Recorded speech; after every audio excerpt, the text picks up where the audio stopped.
were people who were from a very small little village in Balochistan or in Punjab who, I mean, they did not even know who Picasso was. Right. Imagine coming to an art school and, you know, you're having your lecture, one of your first lectures, and they're like, we don't know. But the work that they did It's brilliant. It's was mind-boggling. remarkable. It was remarkable. So this is the sort of talent we are actually concentrating at. People say, in terms of, I mean, this is a great social work, but where is the business element of it? Exactly. You've got to invest into it. You've got to be patient. You've got to make a brand. You've got to package the brand, and it takes time. You've got to be perseverant. You've got to be focused on what areas. Contemporary fine art is an area that we are concentrating at. So we are picking up talent all across Pakistan. We have an advisory board in Pakistan. We have got an advisory board in UK. So that at least gives these struggling artists in remote areas of Pakistan a channel to at least portray their work. And if they're good, they go on the top. Also, what jumps to mind is a very important question, of course, is how people can contact you as well and find out about if they want to collect some art. But before that, how are you managing to compete with Bangladesh, which is really upcoming now with art, Vietnam, Very good. very great art. well known, Absolutely Cambodia, amazing. Yeah. India, so how Nepal, how are you competing with these countries? Because I know they're exhibiting in the UK as well, and they have their own people who are promoting their work. So how are you managing? We're not competing. Oh, you're not competing. They're our customers. Excellent. I mean, why would we think of them as competition? They have a market. They have buyers. So when they come to international art fairs, we actually contact them and we actually sell Pakistani art to them. How interesting. And it's very well received. Indian art galleries from UK, they come in and buy Pakistani art to sell in UK. So what we have done, we have gone to these Indian art galleries like, why do you have to come? Talk to us. Yeah. So India is a market for us. Yes. Like you take music, you take film industry. We were just talking about Slumdog Millionaire. They never take Pakistani talent as competition. If it's good, please come and join us. It's exactly the same sort of a philosophy.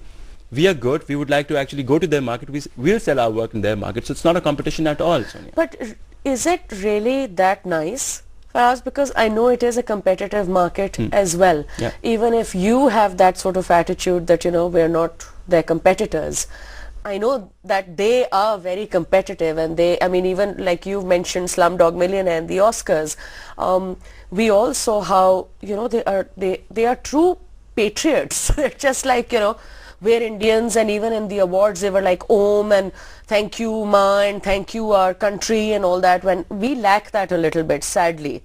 So do you feel they are as open as you would want them to be? Indians and any other nation. Let's talk about the Indian side of it, because they have done great in the field of art. Economic prudence is something that that supersedes every sort of philosophy in India. Makes sense. They know if it makes sense economically, it's good enough for them. So if Pakistani art's price and value is good and it sells, they will take it. No questions asked. Above everything. Is an advantage of yours, you were saying earlier that obviously you don't manage to sell for as much as these other countries manage to sell. So do you think that gives you like a foot in the door as well, that it's more affordable? Absolutely. Pakistani art, there is a problem over here as well. I spoke to Mrs. Hashmi, Anwar Sahab. Anwar Said? Anwar Jinwar Said and Anwar Maqsood Sahab as well. And the problem they identified was कि जी graduate होते हैं and they do 2 exhibitions and they're charging 3 lakh, 4 lakh for a piece of art. And Musa was like, I want to buy that art, but I can't afford that art. Exactly. Now this is the sort of a thing that we are discouraging, and we're saying please be realistic. ठीक है? You're good. It takes time to become Jameel Naqsh. It takes time to become Saad Khan. It takes time to become Allah Bakhsh and MF Hussain. Yes. Okay? You don't become overnight. And then there is another philosophy which is very prevalent in Pakistani environment, कि if it's selling, replicate. The uniqueness element, that is fading away slowly because of commercialism. Now that's the negative side of it. Exactly. So that is something we are concentrating. We are picking up artists who obviously wants to become brand names, but they are very conscious of what they're producing. They're not churning out like a factory object. Okay. Now coming to that aspect, because we do have to wind up the segment as well.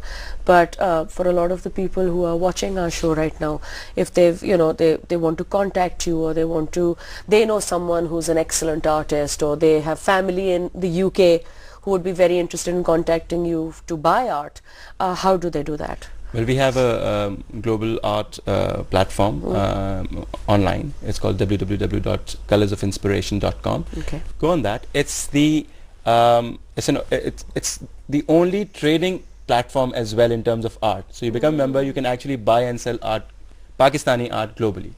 So you send us a query, our team will actually contact you, and we'll do the scanning process, the packaging process, and we'll actually take you across the globe. So you package. Absolutely. Which I think is wonderful, because I think, one needs to encourage people to do that, because I know that a lot of times you may be very talented, but it's also a very frightening aspect. Absolutely. You wouldn't even know where to begin.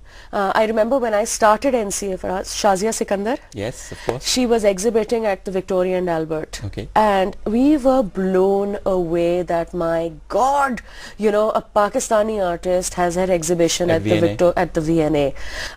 But obviously she's brilliant, and there are a lot of people who maybe are not as well traveled or have that exposure. So, I think it's wonderful that you are creating a space for them to get connected. Sonia, apart from that, we are also giving them what is needed globally and what sort of themes are more well received.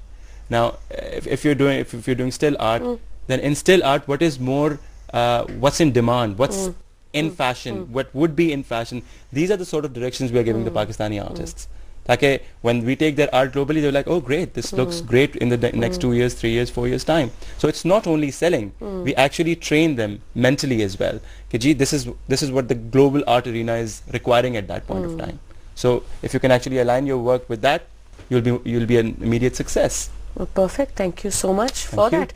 And I think the thing to take away from this is the amalgamation of expertise, I think, is what is very, very good here, that you have your critics, you have your people who are your panelists, who are the experts, who will see visually. Absolutely. Because the still life, the still art that you're calling it, the businessman, obviously is the business side of Colors of Inspiration. Absolutely. But I think that is what makes it so successful.